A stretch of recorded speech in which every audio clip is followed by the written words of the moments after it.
In Jesus' name, amen. So our final sermon series of the summer is called Cov Love, a sermon series in covenant making. Part 1, Ruth and Boaz, Cov Love, covenant making. So this is a counter-cultural kind of idea that we're going to go into, of making a covenant when you enter into a relationship. So we're going to draw into things like marriage and weddings and things like that, because that's one pretty good metaphor of covenant making. And it's one that we're familiar with as well. Two people get into a relationship and decide, I want to share life together. Let's do this life together. So you can enter into a marriage in a covenant way or a contractual way. Now, the upstream kind of paradigm is covenant. The cultural way is contractual. Now, you're never going to get this if you go to a wedding ceremony. You'll never hear contractual language, probably. That would be an incredibly honest couple reflecting the default setting of the culture, a contractual vows and whatnot. But you're going to hear probably sort of muddled language sometimes because everybody's dressed up in wedding finery. These are the clothes I was married in. I don't dress up for no reason. If you ever see me dressed up, there's a reason. I'm using it in some way. Either some baby's getting dedicated or I'm doing a funeral or something. So this is how it looks when you get married. You wear your best. And weirdly, in our culture, so much time is spent preparing for the wedding and very little for the marriage. Tens of thousands of dollars in that wedding, which will be over like this. Months and months of planning, many layers and agendas and logistics and everything else. But yay, small on the marriage, which hopefully lasts a lifetime, right? So we're hopefully counteracting some of that as we think about covenant-making relationships. And so the contractual understanding of most relationships, not all, definitely not one. I don't want to be cynical. And if you got into a relationship and it was contractually based, it doesn't have to stay that way. Even if you got divorced and you're thinking about remarriage and you entered into that first marriage contractually, doesn't have to be your next marriage. It can be covenantal, right? God is a God of new second chances. He's a redemptive God. He takes broken things and repurposes them all the time. So I'm not piling on in any sort of judgmental way, but we do want to take from the Bible all of its wisdom. The contractual language is always an if-then. It will always have an if-then. Here's how it looks in a wedding ceremony.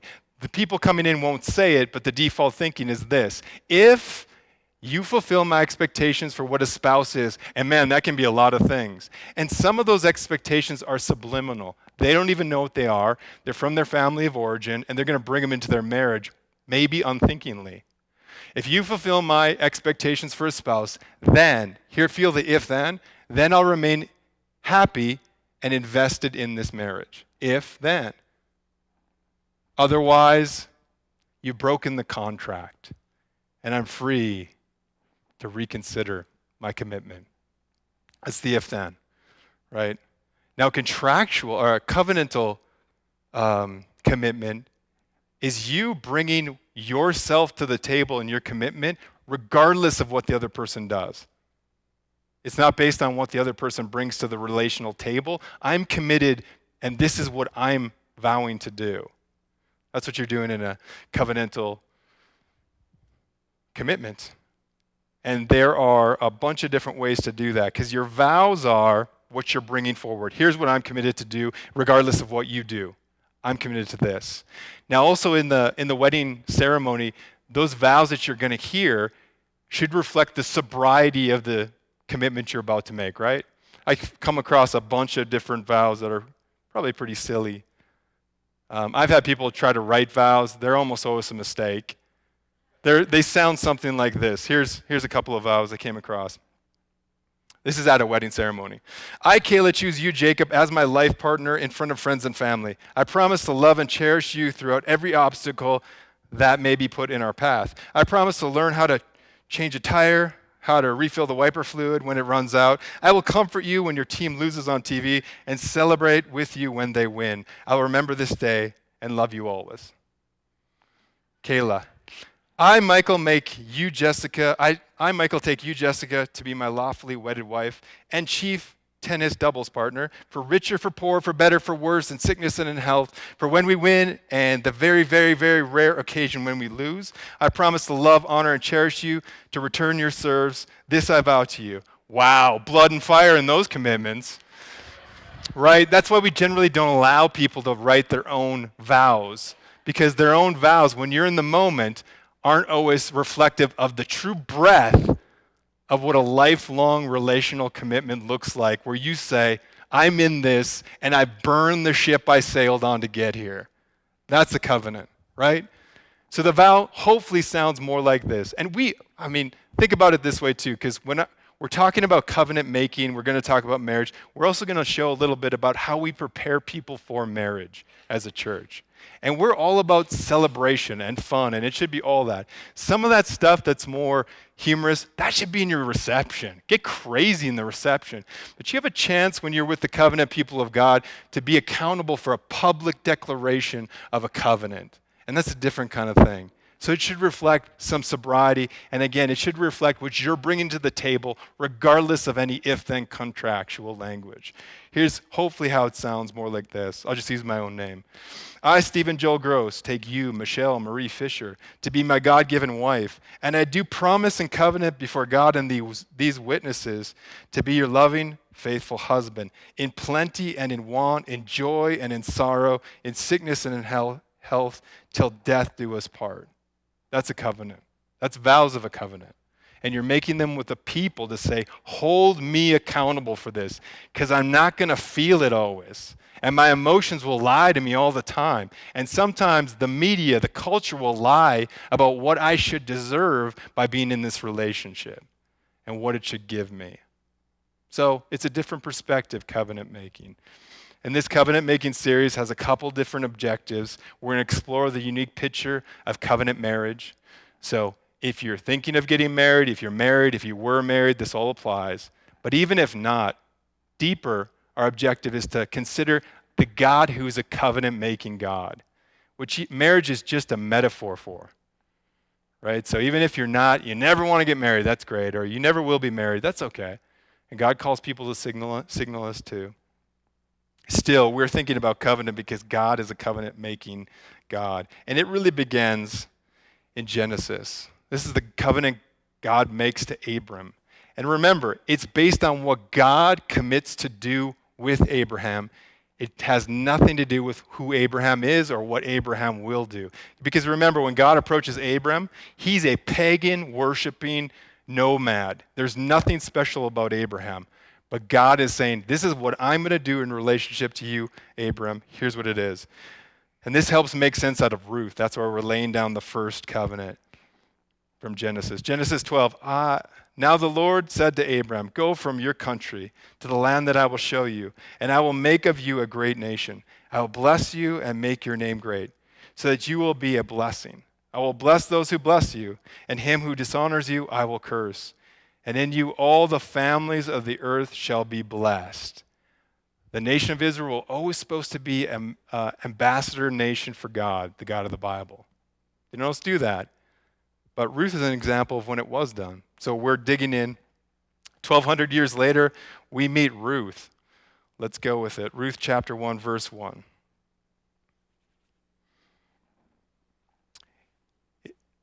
In the days when the judges ruled, there was a famine in the land, and a man of Bethlehem in Judah went to sojourn in the country of Moab, he and his wife and his 2 sons. The name of the man was Elimelech, and the name of his wife Naomi, and the name of his 2 sons were Mahlon and Chilion.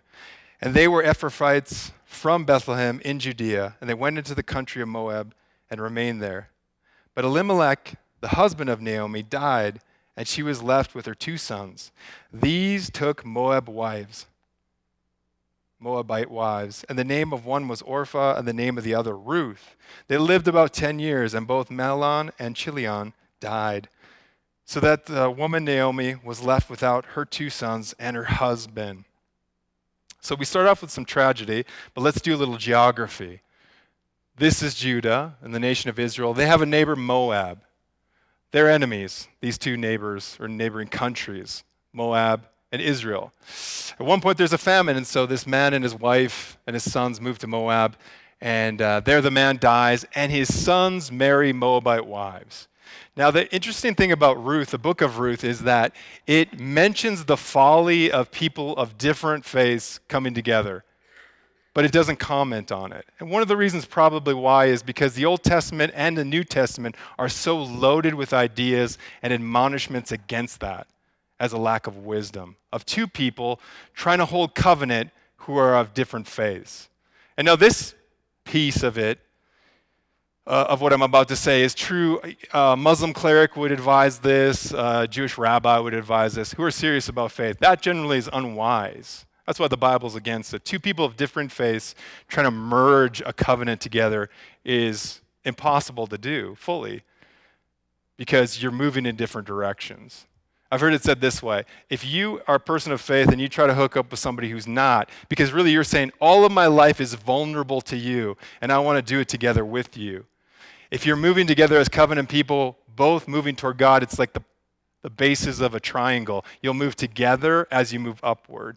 If you don't, you'll move in opposite directions. So what you'll have to do is a choice of, if my life is a city, I'm gonna have to take God, who is supposed to be downtown in my life, really at the heart of it. And if we're people of different faiths, if I'm gonna keep God at the downtown location of my life, it's gonna create conflict because I'm gonna base my decisions on who's downtown in my life. And that's the movement I'm going to go. That's how I'm going to think about the world. It's my worldview. If you give me friendship and worldview, I'll take that over romance any day as glue to keep a relationship going. Because marriage really is. It's friendship sprinkled with romance. It's not the other way. Anyone who's been married over 60 seconds knows that, true? It's friendship sprinkled with romance, not the other way around, although the culture will lie to you about that all the time. Have you not seen a million movies where two people of grossly different orientations come together, of different worldviews and everything, and they live happily ever after? Guess what? That doesn't happen.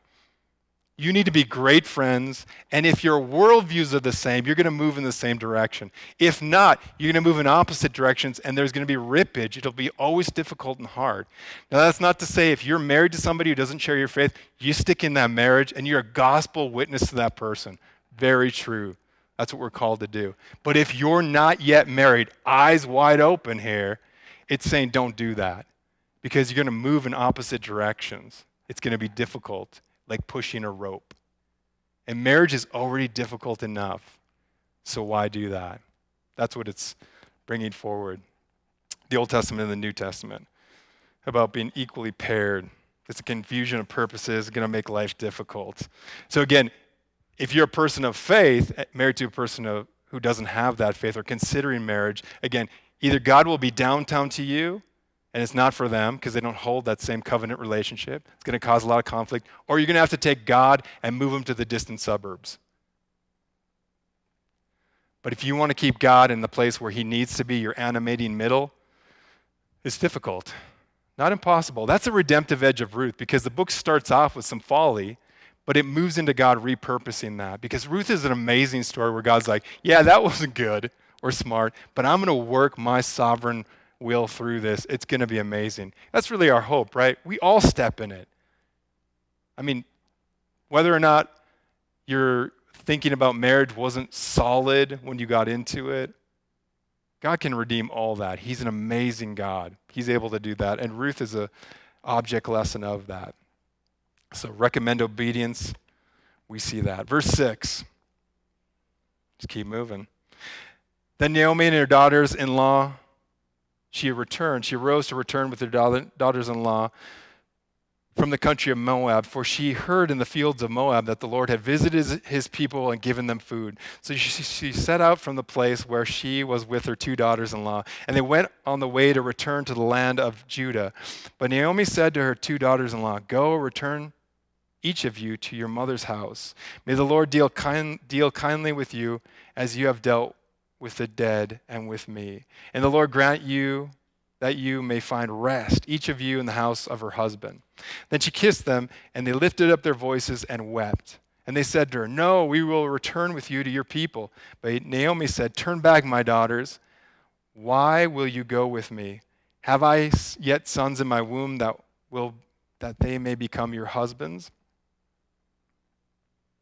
Then the women lifted up their voices and wept again. And Orpah, one of the daughters-in-law, kissed her mother-in-law and left. But Ruth clung to Naomi, and Naomi said, "See, your sister-in-law has gone back to her people and to her gods. Return after your sister-in-law."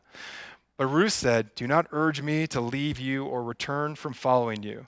For where you go, I will go, and where you lodge, I will lodge. Your people shall be my people, and your God, my God. Where you die, I will die, and there will I be buried. May the Lord do so to me, and more so, if anything but death parts me from you." And when Naomi saw that Ruth was determined to go with her, she said no more. So Naomi returned, and Ruth the Moabite, her daughter-in-law, with her, who returned from the country of Moab. But they came to Bethlehem at the beginning of the barley harvest. So now, the majority of Ruth is written in a grain field. It's set in a grain field. So now here's where we have to do the work. So you come to the church worship service, you have to actually work. This is the interpretive work. As you read an old book like Ruth, you have to figure out, of this, what's prescriptive and descriptive. Descriptive meaning it just tells what it is. Just like these guys marrying Moabite wives. See, the thing with Moabite was they worshiped the god Chemosh of Moab, who was a bloodthirsty god, a fertility god, who required child sacrifice every so often. So these are grossly different gods, Yahweh of the Bible and Moab. So that's why the Old and New Testament says, don't do that. You're working in different directions. God isn't like the other gods. He's holy and set apart. Worship him alone. And so as you read through that, we have to figure out, okay, they didn't do that. These sons didn't do that. They said, nah, we're not going to take the wisdom of God. We're just going to press in on our own. Just because you read that doesn't mean it's prescribing you to go and do likewise. It's just describing what took place. Just like when David has adultery with Bathsheba. It's not recommending that for you. It's describing it for you. But then some of the books that we read in Scripture are timeless, some of those insights. They're prescriptive. So here's a descriptive part. Boaz, in this story, finds a wife in a grain field. You're probably not going to do that. It's not prescriptive necessarily. It might happen. I woke up when we were on the farm, and I saw a beautiful woman scything grain when we were on vacation last week. So it happened for me. But it's not probably going to happen for you, okay? That's a joke. It's my wife. So, okay, so we work through a book, any book of the Bible, and we figure out what's prescriptive and what's descriptive. Because otherwise, you can back any sort of crazy idea or bad theology if you cherry pick things that were only meant to be descriptive, not prescriptive, right? So let's sweep through. We got to get into the grain field. We're going to do some harvesting together. If you like farming, this is a great book for you. But let's go into, because the Bible argues the principle, not the exception. And so let's think about the principles that apply. Chapter 2. So now they're back in Judah, in Bethlehem, and they're about to get into the field. Now Naomi had a relative of her husband's, a worthy man of the clan of Elimelech, whose name was Boaz. And Ruth the Moabite said to Naomi, "Let me go into the field and glean among the ears of grain after him in whose sight I shall find favor." And Naomi said to her, "Go, my daughter." So she set out and went and gleaned in the field after the reapers. And she happened to come to the part of the field belonging to Boaz, who was of the clan of Elimelech. And behold, Boaz came from Bethlehem and said to the reapers, "The Lord be with you." And they answered, "The Lord bless you." And then Boaz said to his young man who was in charge of the reapers, "Whose young woman is this?" And the servant said, "She is a young Moabite woman who came back from Naomi from the country of Moab."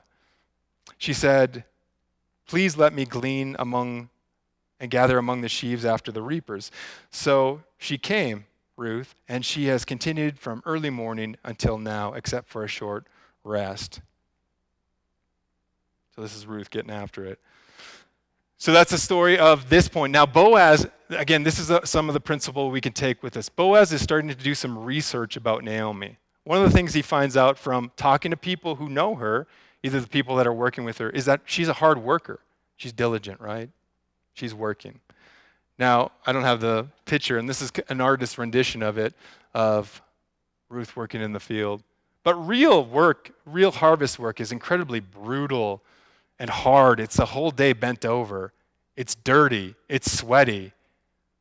So what he's looking at and being recommended of is that she's a hardworking woman. And he knows what to look for. And that has play with Boaz. So it's hard work.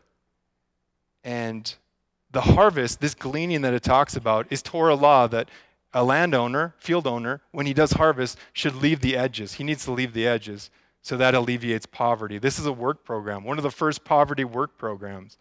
Not to strip the poor of dignity of work. It's a great paradigm, isn't it? Here's a field you need to eat.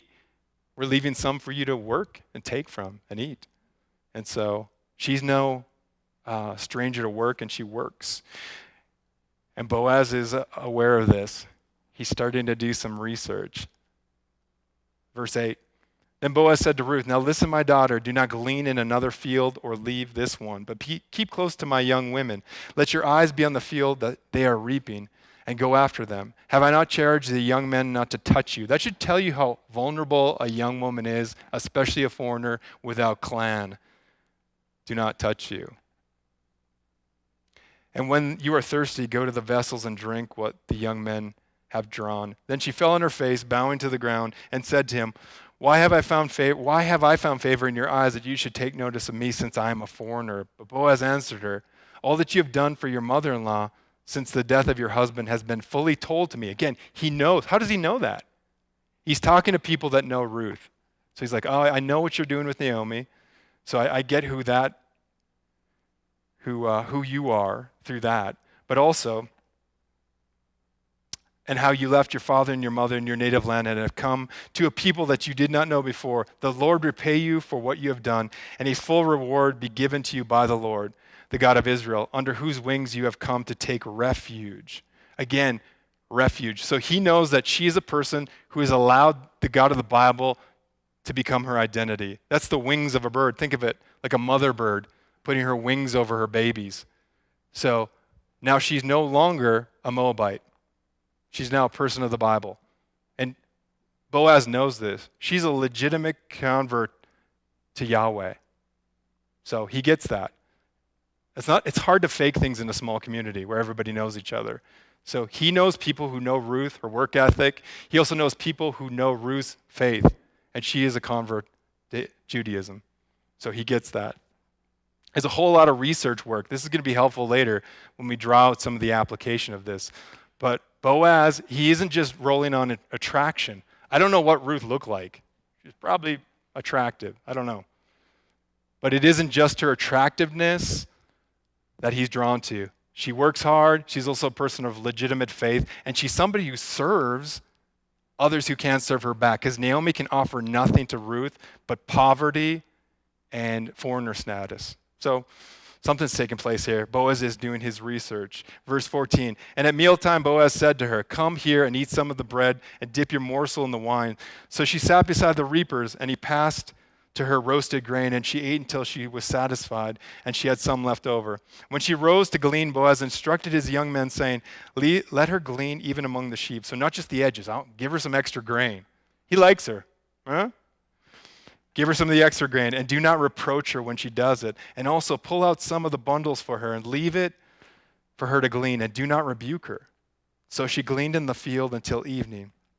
Then she beat out what was gleaned, and it was about an ephah of barley. And she took it up and went into the city. And her mother-in-law saw what had been gleaned, and she also brought out and gave to her what food she had left over after being satisfied. And her mother-in-law said to her, where did you go to glean today? This is clearly, Naomi understands the culture, the community, everything's like, how do you have so much food? This is not what poor people bring in gleaning the edges. So she's like, whoa, you have a whole bunch of food and you have bread. What happened? And where have you worked? Blessed be the man who took notice of you. So she told her mother-in-law, with whom she had worked, and said, the man's name with whom I have worked today is Boaz. She doesn't know Boaz, but Naomi knows Boaz. Again, Ruth knows somebody who knows Boaz, just like Boaz knows people who know Ruth. The man's name with whom I worked today is Boaz. And Naomi said to her daughter-in-law, may he be blessed by the Lord, whose kindness has not forsaken the living or the dead. Naomi also said to her, The man is a close relative of ours, one of our redeemers. Again, now Ruth is getting to know Boaz through people who know him. You see the process. Verse 21, and Ruth the Moabite said, besides, he said to me, you shall keep close to me, close by my young men until they have finished all of my harvest. And Naomi said to Ruth, her daughter-in-law, it's good, my daughter, that you go with this young man, lest in another field you be assaulted. So she kept close to the young women of Boaz, gleaning until the end of the barley and wheat harvests, and she lived with her mother-in-law. Okay, so let's get into the walk-away applicable things of the book of Ruth, because it's got a whole lot if you do the work of thinking through prescriptive, descriptive. So here's some prescriptive things. You can slam dunk these things. This first one is intensely practical. Covenants are made and held in community. So you see, and I've been laying this out, right? Boaz is interested in Ruth. Boaz begins to get to know the people that know Ruth. Ruth is going to become interested in Boaz. Ruth knows people who know Boaz. It's a whole lot of triangulation happening because, this is a little cartoony, this image, but it depicts it super well. This is a beautiful, descriptive picture. It's not beautiful, very descriptive of conventional dating. Now, we swim in this water like fish, so we don't even know we're in it. But this is a great picture of a system that's doomed to fail a lot. Because this is the process, right? You're making the most, not the most, but the second most important decision you'll ever make of your life. Who you're going to share your life with, right? Incredibly important. If you go out and strengthen that relationship and have a solid platform, you're going to go into the world in strength. If your covenant relationship is fractured, you're going to go out in the world in weakness. That's how it works. That's how marriage was intended by God. Two people leaving their families and cleaving together. Right? It's a leave and cleave model. Conventional dating is this. You're making a super duper important decision. Our culture has bracketed that decision around largely emotion that you make in isolation. So just you and the other person. Now, infatuation, it's blind, it's deaf, it's drunk, it's mentally handicapped, it can't speak well. That's how it works. That's everybody. Everybody gets into a relationship and they're like, I think I know this person, but it's like looking through a door. And you're looking through the keyhole, and the other person's looking through the peephole. And you kind of see them, but you kind of don't. That's everybody. And everybody brings baggage into relationships. That's just who we are and how we're flawed. Now, the conventional system is just that. That's all you have. So do the best you can. Try to ask good questions. If you're a Christian, pray about it. But the other system, which is traditional, and it's Ruth and Boaz's system, is there's actually people standing over here from the door who can see both people on each side of it. And they know both people on each side of it. And so as you're going through the process of covenant courtship, I'm just thinking about it, you actually take that feedback and you benefit from the wisdom of community. Because again, when you're so tight into it, you can't see it super well. And sometimes we know something's wrong, but we want it so bad. For 10 years, I lived in rural Minnesota. And in my 30s, and I was lonely. I mean, there's lonely, and and then if you unlock a cellar door and then go underneath that, you'll find lonely. And that's where I was. In 10 years, I had dates, the amount of dates you could count on one hand if you cut off 3 of my fingers. For sure. Now, I did date a girl at one point who was very attractive. And I wanted to be the right one. And she was a Christian. Now that can mean a lot of different things, right? So I brought her I'm a pastor at this point. I brought her to church. So I was like, well, let's bring her to church. Because I wanted her to meet people. Because I was old enough to sense this won't work for me. It's way too many blind spots. And because I'm so emotionally charged, I'm going to see red flags and grease them through as green lights. Right? Because I want that so bad. Because my emotions are so tied into that. I brought her to church, and she began to interact, and she came a couple of times. And there was one older lady from our church who was both wise and pretty straightforward. And she came to me pretty bold, and she's like, this isn't the one. And I hated that, and she was right. And I got that, you know what? I can't see this clearly. And now as I look at it, hindsight's 2020, that would have been a horrible relationship in a bunch of different ways. Because marriage has so much stress, we would have been starting that platform in weakness rather than strength. Again, God is sovereign and he can redeem all sorts of bad beginnings. But to purposely get into a bad beginning is folly, not wisdom. And so that was a situation where the community blessed us. Now, when I started dating Michelle, I brought her to church, and I told the women, now I had had this good experience of wisdom, and I told the older ladies, I'm like, get to know her, shake her down.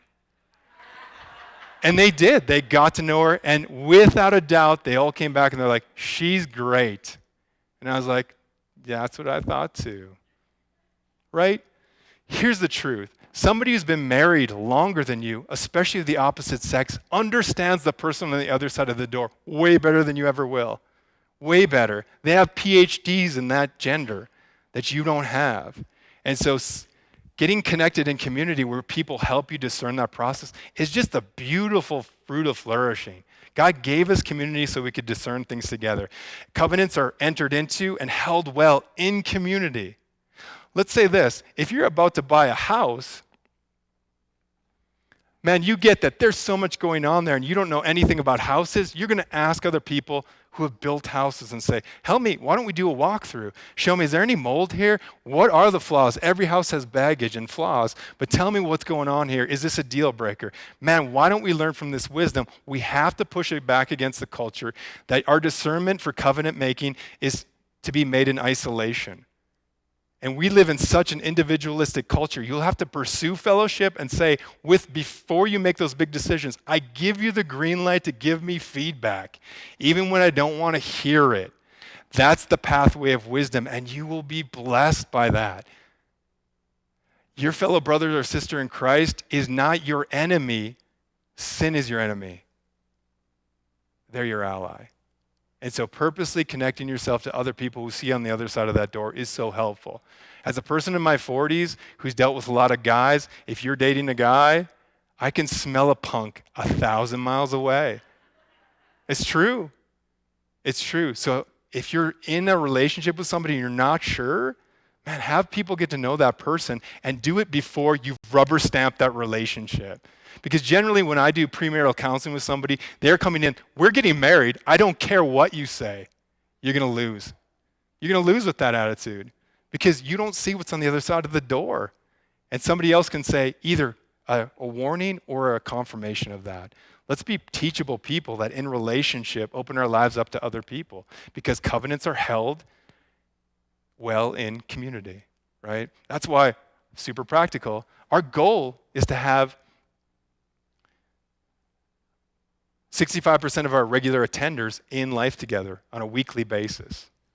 Now, if that doesn't happen, we're not going to cry, but that's a healthy step for us. Where it's not just Sunday morning, but you're saying, I'm doing life enough. When I'm making a big decision, somebody feeding back into that decision isn't like an alien voice.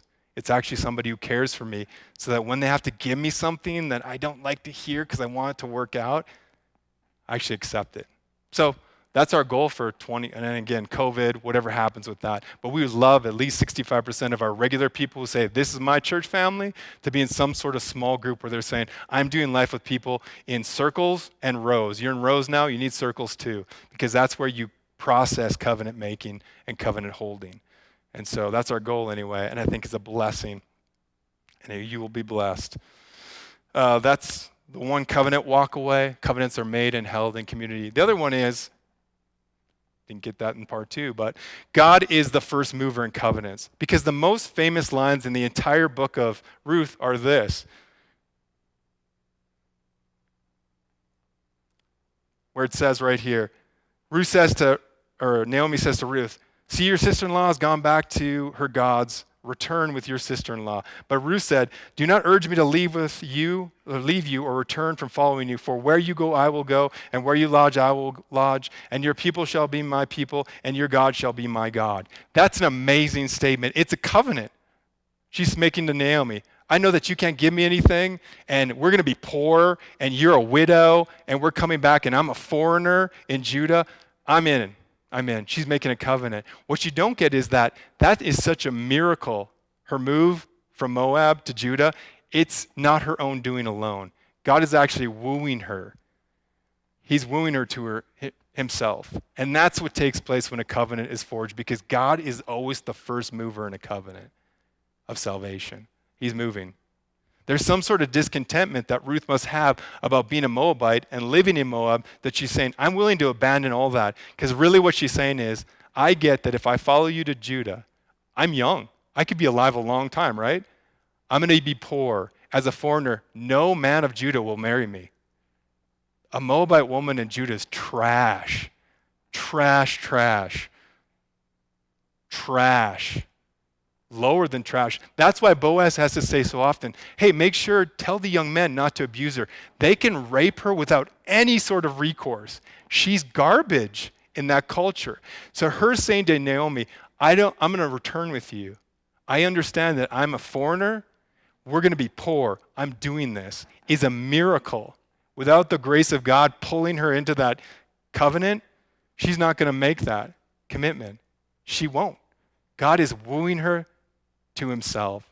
And there's some sort of plausibility structure happening in her mind where, like, that's for me is taking place in her heart. I'm going. It's both a discontentment and a hope. She's no longer content just being a Moabite woman, worshiping Chemosh, bowing down to stone gods. She's not satisfied with that anymore. Discontentment and a hope. Somehow the God of the Bible is going to take care of me. I don't know how, because logically it makes zero sense. And anyone coming to Christ always works on an illogicality structure. You're always moving counterintuitive when you move to faith. You didn't choose God. You did not choose God. It's counterintuitive to give the control of your life away. And it starts with some sort of discontentment where you're like, my life as it is, my old life, is not enough. I want something else. And it doesn't always have to happen through financial ruin or crisis or cancer or substance abuse. Sometimes it does. But there's some sort of underlying discontentment that won't go away. It's like we did a bunch of big puzzles, or jigsaw puzzles at home, the big ones, and 3 of them had one piece missing. You know that feeling? You've just been grinding away on something for a couple of days, and there's one piece missing. And you're like, you want to rip your clothes off, burn them, because you feel like something's missing here. I must get that piece to find completion. That's what's going to take place. The anatomy of every conversion is some sort of discontentment where you feel like, even without all the catastrophic ruin, something's missing. On my own, it's not enough. I was meant for something else. That's Ruth. As a Moabite, there's something missing. So God works through the twin movements of discontentment and at the same time hope, because you can be discontent all you want, but if there's nothing to move to with hope, you're not going to move. So weirdly, you're like, I was made for something else like this, and I believe, although there's no upbringing for it, that there's a God who's for me. And I believe it's the God of the Bible. And Naomi, I believe it's your God, and I've seen you live that out. And so discontentment and at the same time hope. And God is the one who begins to author that covenant. So how do we bring this into application? Because we go to the forge. Here's the first one. Are you holding your covenants in community? Great, super applicable. Are you holding your covenants in community? Yeah, marriage covenant, that's great, and that's definitely valid for this, but there's a whole lot of covenants that we can make. Are you holding those in community? Sometimes our business covenants. I know it's weird, and again, the culture would say, your faith and the people of your church or the people you do small group together should have no say in your business. Why? Why? They know you better than most others do, and they hold the same truths that you do, and they love you as a brother or sister in Christ. We had in a small group a guy who was thinking about buying a lumber company. And the small group knew this guy and knew the lumber company. Remember the door? They could triangulate both this guy and his potential business and knew that would be ruinous, absolutely ruinous. It wasn't like maybe, it would be totally a mismatch for who he was. And they fed that back to him, and he wanted it so bad, but he let go of it. And then he got into an actual employment that did fit him well, and he flourished. So why shouldn't even the covenant of holding a business partnership be brought through the community to say, is this wise? Is this how you see God wiring me? Because people that are for you aren't going to hold your dreams away from you. Again, they're for you.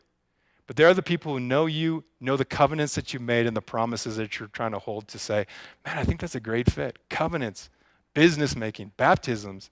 At the end of September, we'll have some baptisms. We never do those in isolation. I'm not the kind of pastor who will come to your bathtub and baptize you. I'll never, ever do that. I don't care if you have a sweet hot tub and afterwards we eat amazing food, you and I. We'll never do that. The baptism belongs to the community. It's their chance to celebrate. Why would we rob that away from them and be like, let's do it in a little closet? Nah. It's a covenant held in a community because what those people are saying, I'm going public for Jesus, hold me to this. And if you see me wilding out, come to me and say, are you okay? I just saw you hammered here. What's going on? I'm not condemning you. I'm just saying, how does this resonate with your covenant? Let's work this out. Do you need help? That's real life. That's what we're doing. We're pastoring each other. And why are you here if not to be pastored into faith? We need that all the time. Sin is our enemy, not our brothers and sisters in Christ. So we hold those covenants together. So are you holding your covenants in community? It's a great applicable point. Secondly, where are you at in those two movements of despair or discontentment and hope? So you might be a person right now who's like, something's missing in my life. If you don't have God, it's God. It's not mysterious. He's the sun in your solar system, then the jigsaw puzzle makes sense. So God might be hollowing you out mercifully with discontentment. That's great. If you feel like there's something missing, definitely God will bring that together. And then hope. Well, trusting Christ is saying, I hope and believe that what you did for me to make me new and bring me to a right relationship with God is for me. I take it. And then lastly, how can you pray and be a witness in these two movements for others? Also applicable. If you know somebody that does not yet know Christ, it's a pre-disciple friend or family member, one of the greatest ways you can pray for them is pray discontentment on them. I pray that all the time. Discontentment. God, help them feel like whatever that they were satisfied with that's not you is hollow and no longer satisfying. That's a merciful prayer because we believe that their highest good is going to be found in losing themselves in the worship of a true God. So pray discontentment over people that they find Christ. Obviously, you can pray discontentment over your enemies, but that's not a holy prayer. So praying discontentment. And then the hope piece, right? The twin movements. That it's not just discontentment that stays there, but the hope that God would open up his supernatural plausibility to be like, somehow they're starting to believe that this Bible that they used to look at and see, that's Chinese. Makes no sense to me. He begins to open up as a personal story with a narrative that they find their place in. And God can do that. He is awesome. I'm a Christian because of that. It wasn't because I was born in the right family. It wasn't because I like to wear robes and light candles. I became a pastor. None of that. I became a Christian because God was drawing me to himself in his grace by the twin movements of discontentment and hope. And he continued to pursue me like the hound of hell until he drew me into himself and said, nah, it's going to be in me you'll find your hope. And I have, and it's amazing. And from that place of covenant, now I can do the other covenants without trying to look to my marriage or another friendship as God and then break a good thing instead of trying to look to it as a God thing. So these are the great applicable points. Let's think through those. How can you pray and witness to people about discontentment and hope? Show them hope, right? Naomi was a plausible person to Ruth as a person of faith. So let's take some time as the worship guys come up. Let's process these things and take them to God. Let him lead us.